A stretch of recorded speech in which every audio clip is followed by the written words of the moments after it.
Welcome, everybody, to our Saturday night edition of the Audible. Trying to get everything knocked out before the Oklahoma State-Texas game kicks off. I will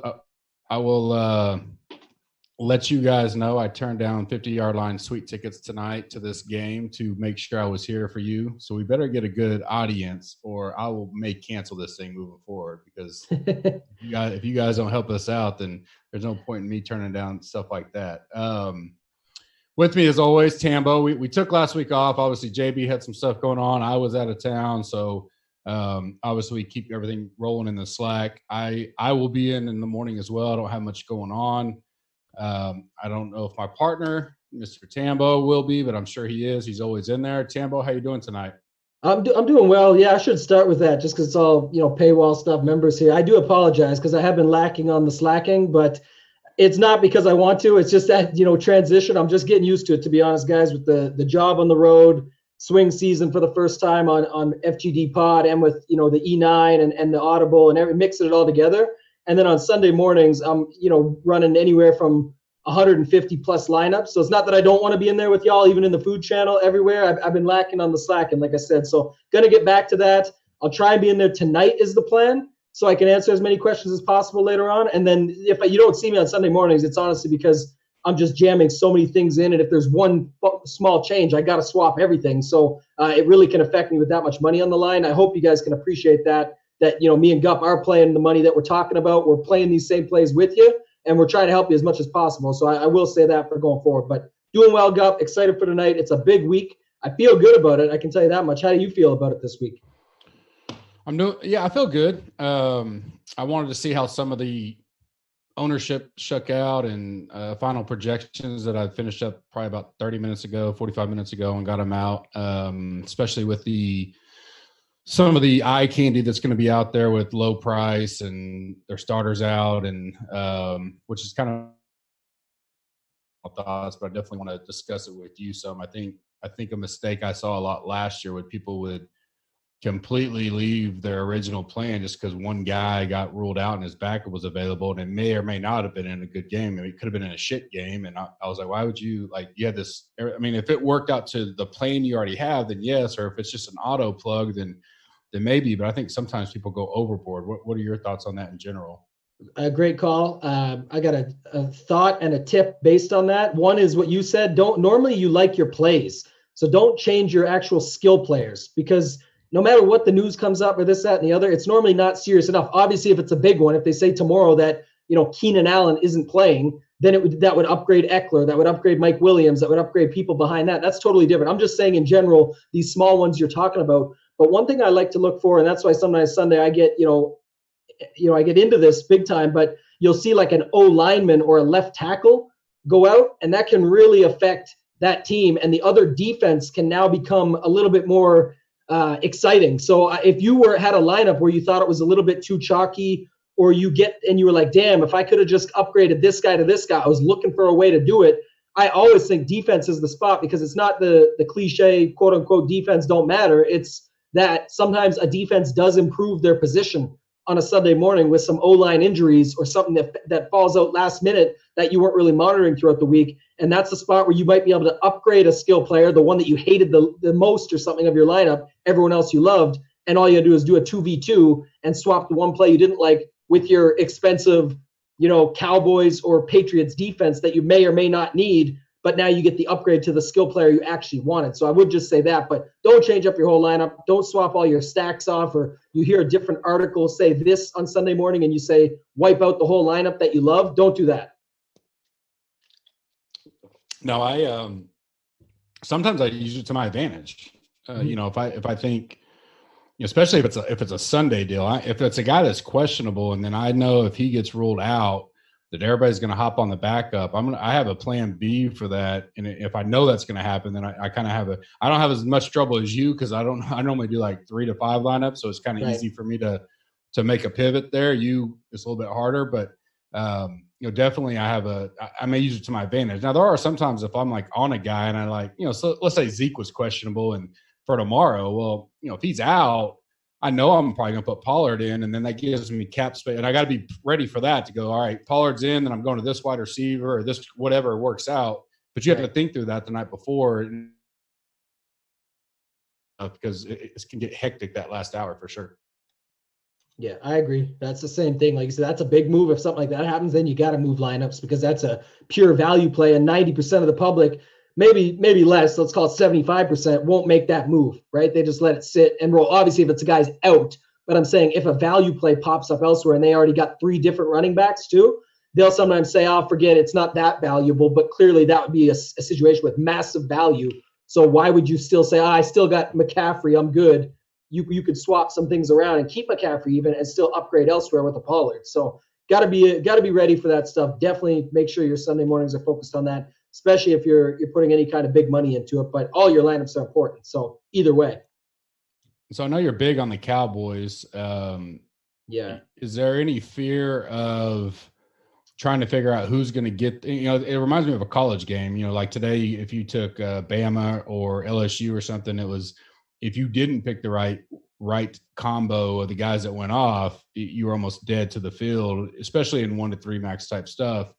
Do you have fear there? Do you just try to load up and like, well, if they blow them out, then, all of them are going to have it. I mean, how do you approach a unusual slate like that? And as well, the, New England game.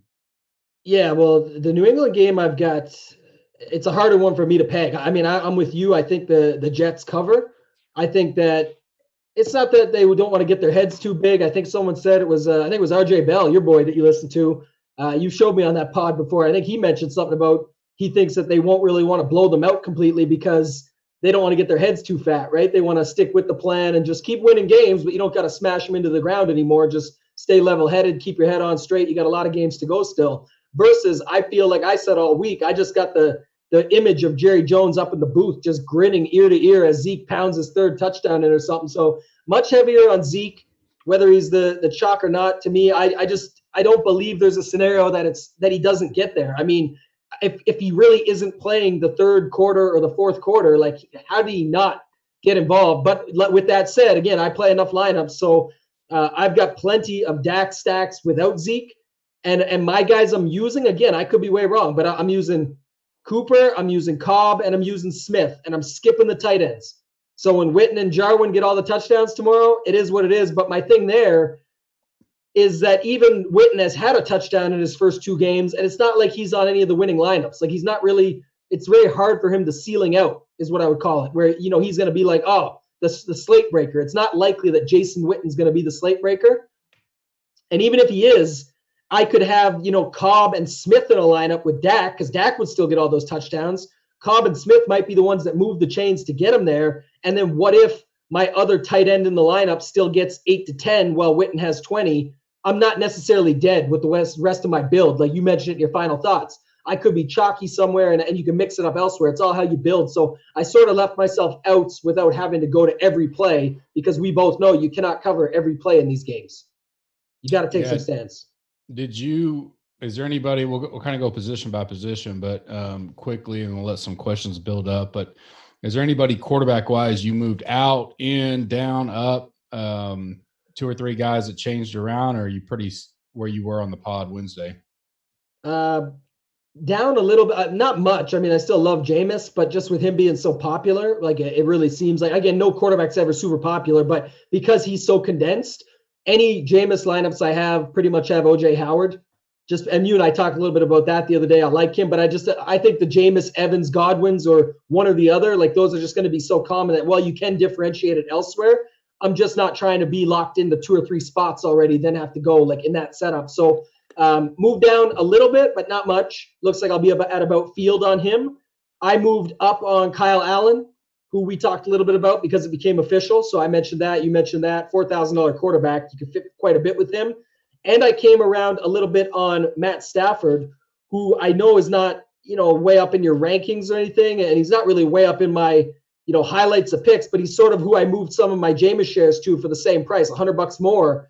He's going to be completely unowned, basically. And everyone loves the Philly side of that game because of all the value plays. I've seen this time and time again. And not only that, it's not like the Philly D is anything serious. They get crushed by number ones. Galladay is a big dude on Darby. I mean, he should be able to get loose. We've been waiting for Marvin Jones to pop out. We could see Hawkinson turn back around. So I rolled up that side of the game a little bit.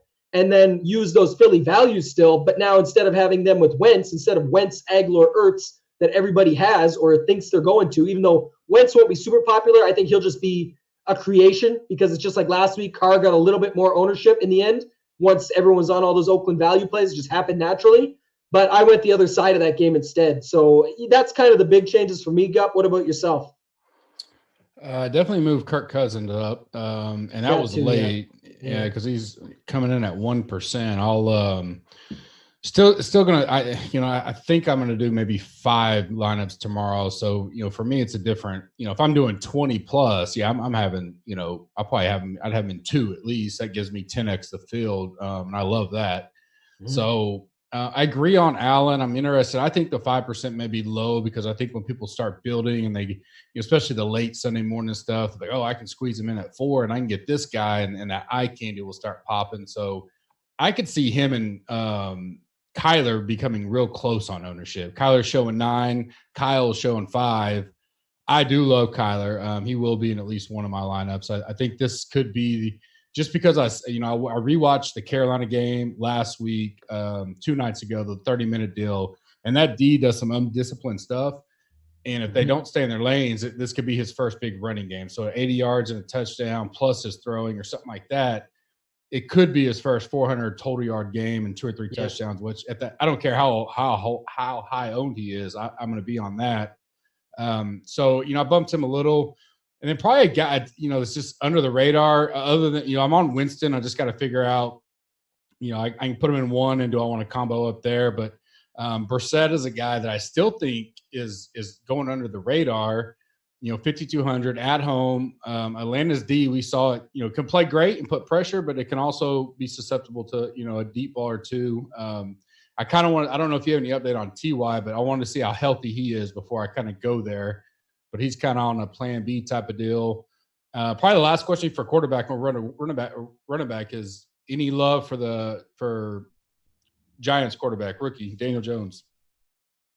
I had to throw him in a couple. I really don't love him. It's not that. It's just because having enough lineups to do it. I'm talking like 3 to 5 that where I could just mix it up a little. But I do think he helps the situation. He's more mobile. You got Shepard's back. He cleared the concussion protocol. So you really got some weapons in him, Barkley, and in Ingram. So I'm okay with that. And like I said, I only mixed it up a few ways with him, but it's just because I think, like you said, like Kyle Allen's going to get a little bit more popular, balance out with Murray. So it's just another cheap guy to have. He's 5,000. It's not going to break you.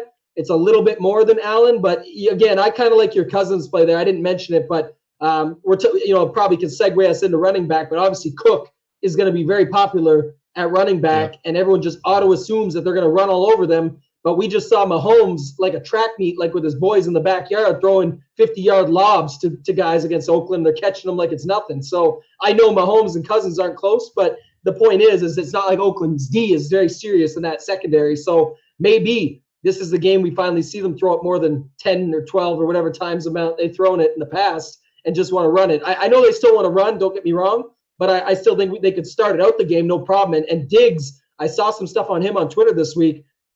Someone did a nice breakdown visually with the video and basically broke the tape down. And my God, the routes that he's running, like this guy should have 2 touchdowns every game because it's like he's wide open and Kirk Cousins just isn't throwing the ball, therefore, or he's not looking to him first. So I think he's going to get right this week. Most people will probably go to Thielen. I don't mind both of them in a stack, but if I had to pick one, I'd pick Kirk Cousins with Diggs and just get that unique guy that we know can break a slate if he gets off for 2 big touchdowns. No, I don't. I mean, that's one of the notes I had was you're going to give me Diggs and Thielen combined ownership at 10.7%. I mean, I would go Cousins, Diggs, Thielen, and fade. I was on Cook last week. I didn't know he was a big like under the radar guy because I wasn't on the stuff with you guys, and I hammered him. Now I'm okay moving away. A 26% Cook. If I can find other avenues and still get action in that game with. Between Cousins, Thielen, and Diggs, I got less than 12% ownership total combined. Aggregate. That's crazy. That's insane. I'll take that all day and take my chances.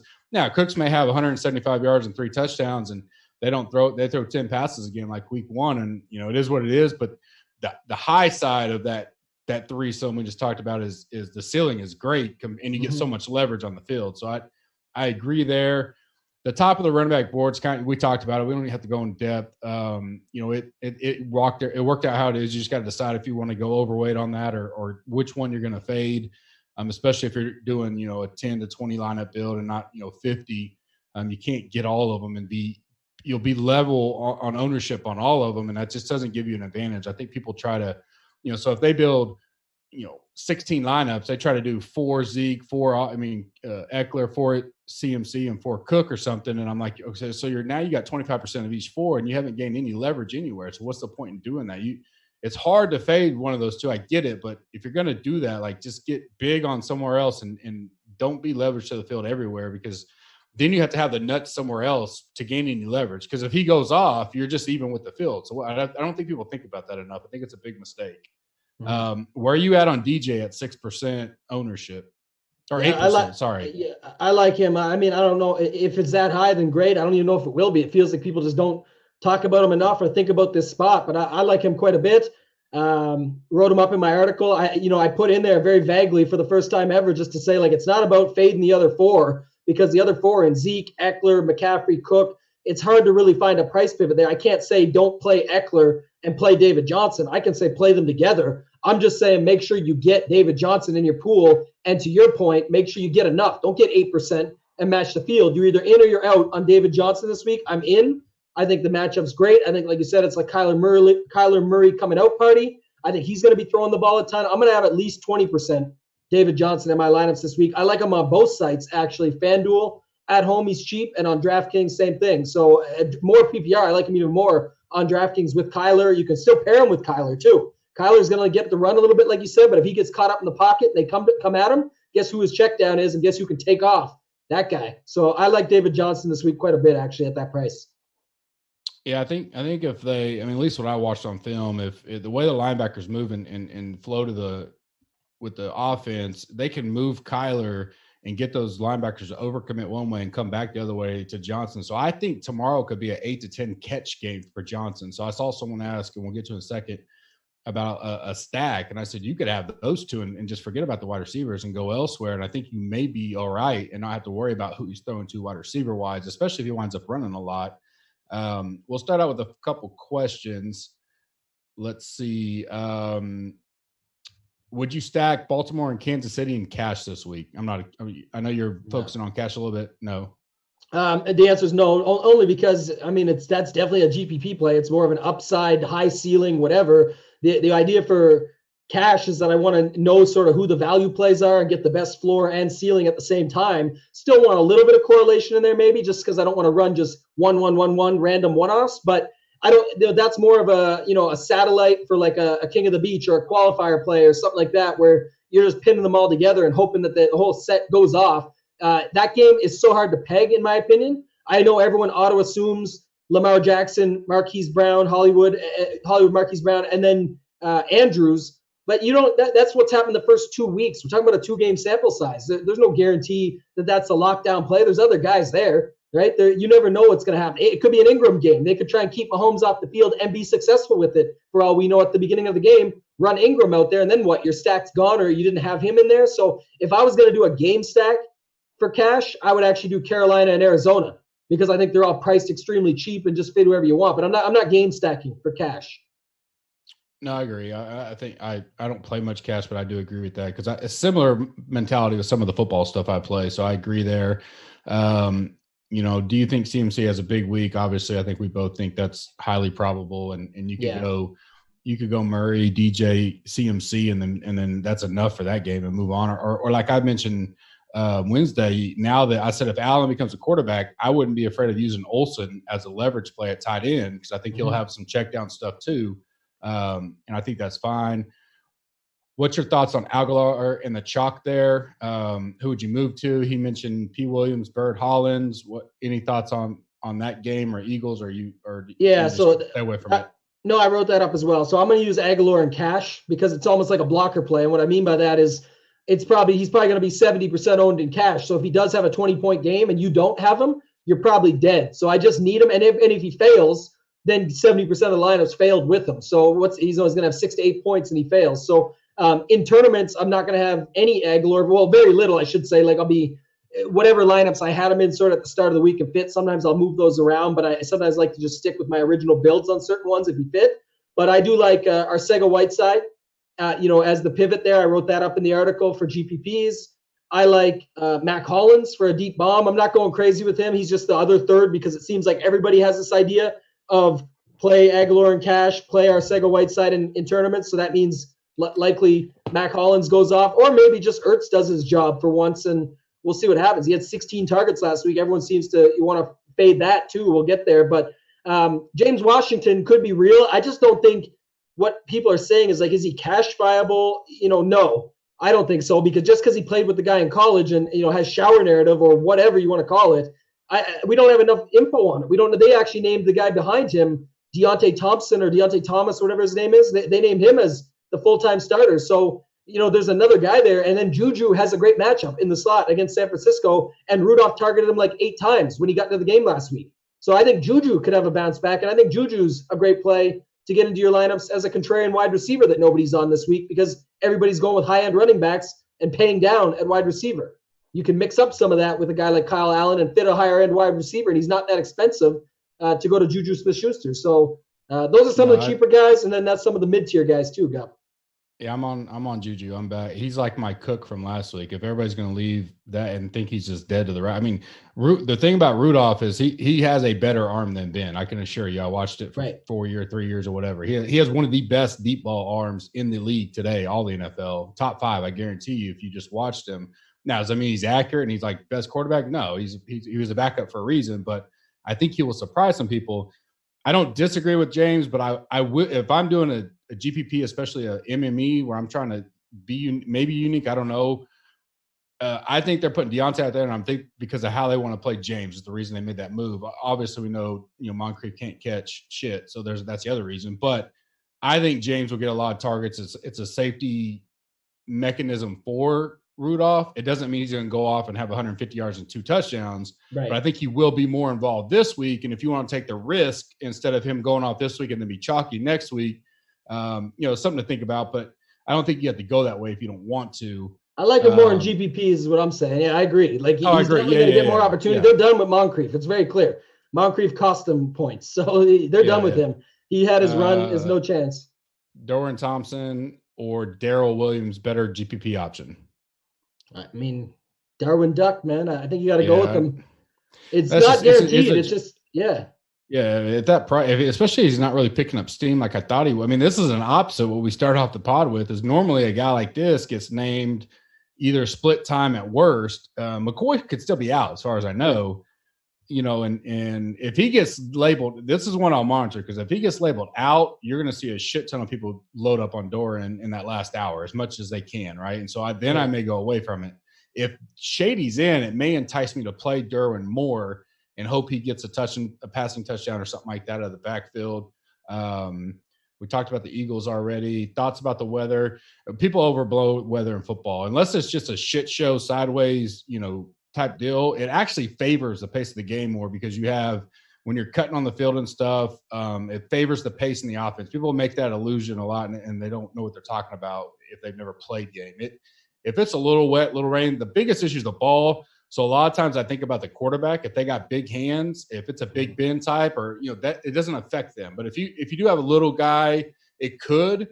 But the offense will adjust to that, and I don't think with Mahomes or Lamar you're going to see an issue with the weather tomorrow. In my opinion, now if we wake up and they're going to say it's like fucking sideways rain, that's a different story. So, and we'll update that in Slack. But I personally not affecting it at all, and I think it could actually help the over go that way. I know a lot of people are hitting the under hard.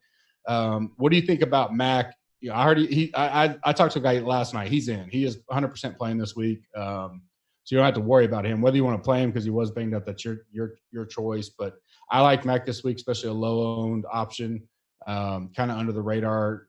So I don't know if you have anything on Mac, but yeah, I'm going to play him. I got him not quite a bit, but I got like 12-15% range. Like I'm playing him for sure. And the reason is I didn't mention this before. I forgot to hit on this one, but you mentioned Brissett in that game, and I actually don't mind that, but I like the Ryan side. So I can use I can say that they establish it, get it going with Mac at home, and then Ryan has to fight back with Julio and Ridley and Hooper and those guys. And then you can mix your TY in. I think that game could have some fireworks that we haven't seen yet. And you know, Ryan can come out with some big games. So Brissett can rush a little bit, can hit Ty. If Ty's healthy, that's something I'm still monitoring. Like he definitely looks like he's going to be good to go. But Ty at home, I think people are forgetting. I don't know how he has no ownership, because that is insane. Ty at home can go like 180 and 2 real quick, and you don't even know what happened to your lineup. So I wouldn't sleep on Ty at all. That's a guy I'm definitely going to have in my lineup. You know that report that DK sends you at the beginning of the year every year that says like your top owned guys and all that. Like the number one guy I had last year was Ty. I played him like virtually every time I could. And he catches everything. Like he's the opposite of Moncrief. Like if it's his way, it's going in. So I mean, if he's healthy, which is a big deal for me. So that'll be a late morning deal for me. If he's like healthy and ready to go, then I'll load up. I'm in. Thoughts on the Cowboys stack? We talked about that a little bit, Matt, earlier. We're all in on the stack, depending on how you want to go with it. I'm on it every way. Like, so to get on it. So he does talk about the defense. So what do you think about if you're doing? I know your strategy, you have a ton, but if you're doing 3 lineups, do you mess with the chalky Patriots Cowboys, or do you just say that's a spot I'm going to take a pivot on? I take a pivot. I always take a pivot on the chalky defenses, especially when they're expensive. Right? Because it's just so many things need to happen to go right. And even if you get it now, everyone's going to freak out because last week the chalky expensive defense went off. But come on, right. Like it's 2 pick sixes. How often do you even get one out of your defense? Like you're pumped if you get one. I had Pittsburgh, I think it was last week, that got one called back, and I was pissed because I know how hard it is to get that. So to get 2 like that and at 3,700, whatever they cost, like I don't know. I'm not into it. Like I'll play them in some spots, like if I run like a full on, you know, like a Dak, Zeke, you know, Cooper and the defense. Like if I want to run some crazy lineups like that, I don't mind doing something like that where I'm really correlating it even more. But just to put Zeke in the defense and say that's going to be the whole game, I mean, maybe it could happen. I'll have it a little bit, but I don't play those defenses very much. I'm way underweight on them, and only if they sort of fit on like a super cheap stack, and then I run it out with that, or a game stack that runs out with that. That's about it. Yeah, I'm no different than I was on the pod. Like in my builds, the Chargers is number 1 for me, and that's going to stay that way. 2,500, I'll take that all day. I'm starting to lean towards just with some of the historical numbers with Tomlin, especially going down 0-2. I could go Steelers and hope that Jimmy G has one of his bad games. I could go, Tampa Bay and hope Daniel Jones struggles his first start. I mean, there's other options out there if you're building a 1-3 max than the whole load up on those Ds, and you could save some money. I like Chargers. Chargers, the guys at 2,500 that I wrote up and that I like. So currently I'm 100. Yeah, currently I have 3 lineups kind of mapped out, and I'm 100% Chargers right now. I may change that in the morning, but that's definitely the route I'm going. What do you guys think about Arizona stack with Saquon and Sam? We talked about that. I think we're in on that. Ty and Julio, yes. I think both low owned and both kind of, Ty comes down to the injury. We'll talk about that. We already talked about that. Rain in the forecast, we just talked about that. You can kind of rewind, but yeah, I mean, rain doesn't bother me for these teams. Again, if we wake up in the morning, it's a different kind of rain, but just a normal type deal. I'm not worried about it at all. Any Jimmy G, I can't find a way where I like that. What about you? I know he's super low owned, but no, like look what he did last week, and like that doesn't even get you there. Like he has a great week last week, and it wasn't like the nuts or anything. Like there were still guys that beat. There's just look at these quarterbacks this week, man. There's just way too many. If he was like 4,800 or 51, maybe, but 62, I'm like, God dang, that's high up there for this week. Nuts. Yeah, and look, you got the guys like Dak and Matt Ryan and Kyler and Kyle Allen that can make some serious lineups with some guys that you actually know can do some damage, in the running games and big time wide receivers. And then you got the Lamar, Mahomes situation that you got to decide what you're doing on. So yeah, too many guys. Josh Allen, we didn't even talk about, could have a big game. They're projected for quite a few points at a good spot against Cincy, who, at home 6-point favorites. So I don't know. There's too many quarterbacks.